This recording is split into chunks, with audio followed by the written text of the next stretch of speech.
Hi.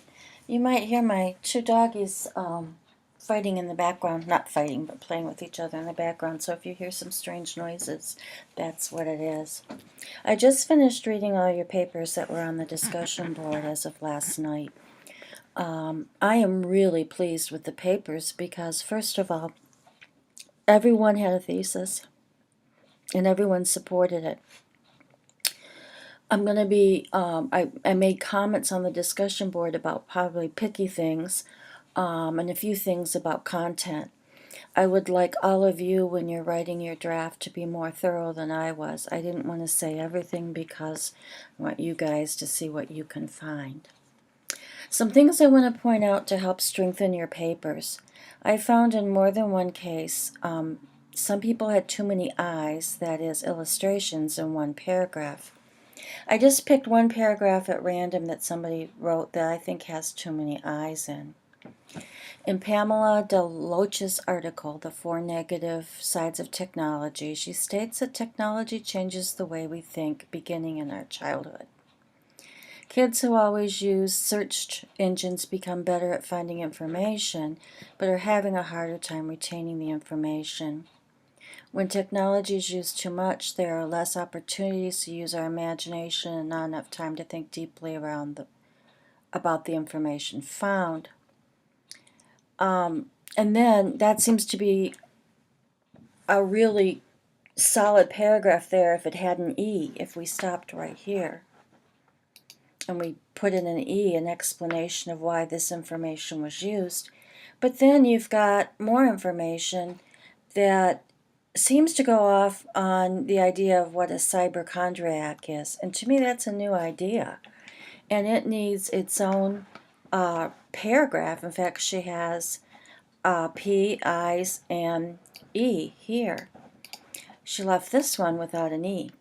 Okay? So you have to look at your paragraphs carefully and see if you only have one I, one illustration in each paragraph. At times you might, I guess I should say the illustration on the same thing, on the same main idea. Because some of you have a lot of illustrations in your paragraphs that go to the main idea of the paragraph. That's fine. What I'm saying are main ideas that are illustrations that do not refer to the main idea of the paragraph. Another thing I want to point out, and I mention this later down here when I say informal language. This paragraph, first paragraph, does have some informal language. Kids.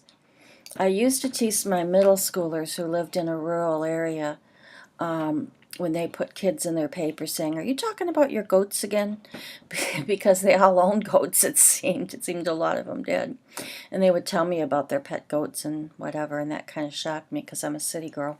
But anyway, kids is very informal, not because you're referring to goats, but just because we're writing an academic paper, and it should be children.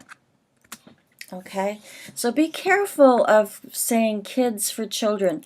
You're not varying your, I know you're worried about varying the words that you use, but kids isn't an alternative, okay? And there are other things of informal language around that you'll have. Another part of informal language is contractions. And contractions, not it's, it is. Not she's going to the park. It's she is. Be careful. You want to be able to write all of these things are. They are going to the park. I can't think of, I guess because I went to a park Monday and I loved it. They are going to the park. So be sure you don't have contractions in your paper, okay? We talked about informal kids. The other part of informal language that people are using is using the we. Here's an example from one paper. Communication is very important to us in our daily lives because it is what we use to get important information to someone else. We don't want to use we. You don't, in a formal academic paper, you're not going to use we. It'll work in a less formal setting, like if you're writing something on the internet, you're writing to your family, those kind of things. But in an academic paper, like you'd be writing for history or psychology or whatever, you're not going to want to use it. So how can you fix this? Well, take out the to us.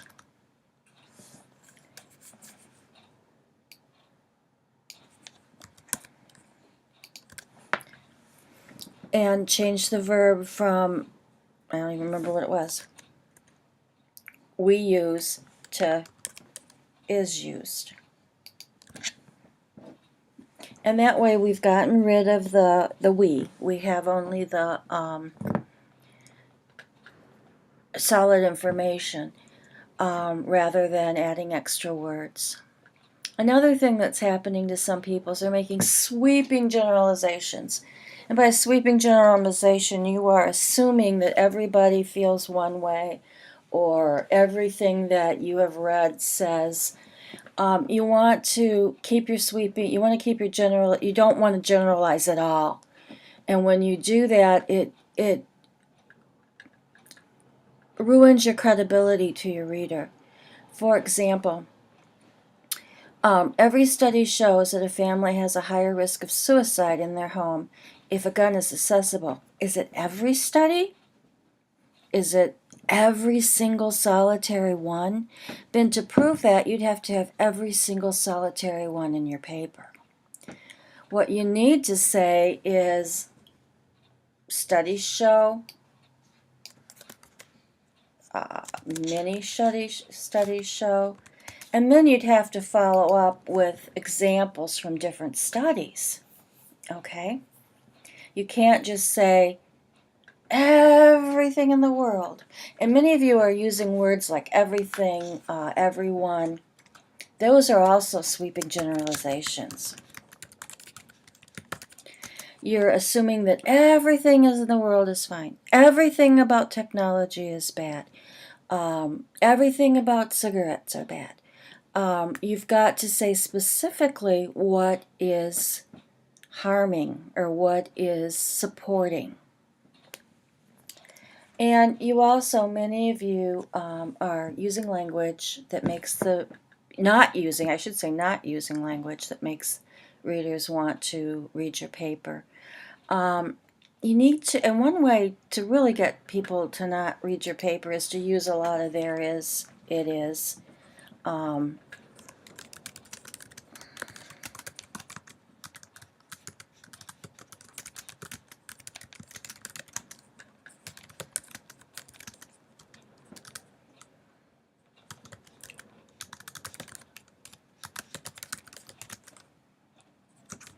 Okay. There are many people who feel that guns are endangering lives. There are, adds an extra word, who, so you've got 3 extra words you don't need. You can get right to the point by saying many people, and you get rid of the who, you got rid of the they are, feel that guns are endangering lives. And it's a stronger statement because the people become the subject of the paragraph. And let me get back to, it's not so much a sweeping generalization, but people is a general word. How could you narrow that down? Many people in, let's make up somebody, Washington study. You know, make sure that you are being as specific as you can about the group of people you're talking about. You want to also get rid of it is, there are, that was. These are some perfect reasons why I think a cigarette are a horrible invention and that they're providing more harm than good.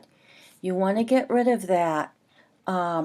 Why not start with I think. Let me put this on a separate line so you can really see it. I think that cigarettes are a horrible invention that are, excuse me, and that they, I spelled cigarettes wrong, sorry, I'll go back and fix it, providing more harm than good. And you don't want the to us, remember? Alright, let's use the spell checker because I'm tired. Okay, I think that cigarettes are a horrible invention and that they're providing more harm than good. Look how much stronger that is than these are some reasons why. Okay? You could even go cigarettes. Let me see if I can spell it this time. If you take out the I think, it's even stronger. Okay? If you want to talk about the reasons, I have listed reasons why cigarettes are a horrible invention. Okay?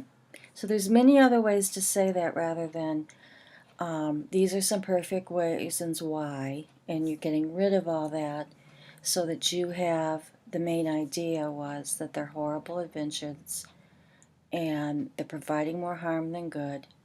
And in this sentence, I have listed reasons why. Okay?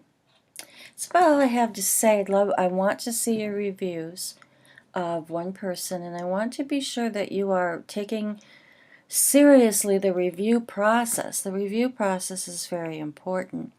Not only does it give your classmate important information that they can use to revise, it also teaches you more about how you could change your own paper. It is easier, and I've probably said this to you before, it is easier to see mistakes on other people's papers than it is on yours. But if you practice finding those errors in other people's papers, and that's why I've had you do review a lot, you start to see the same things happening in your own paper and you go, oh no, that's not right. And there's also an adage, the more you read, the better you write. And I know that most of you come from a generation that are non-readers. Oh, sure, you read things on the internet, but those aren't formal nonfiction books or fiction books that give you a feel for language. If you read a lot, you write better. So I guess that's my pitch to say to you, please read, because you'll become a better writer. Now, I would like you to send me an email for 5 points that lists the last book you read that isn't a textbook. And if you can't think of one, tell me that too. Okay, have a great day. Write a good review and practice what you hear from me and what you hear from your classmate to revise your paper.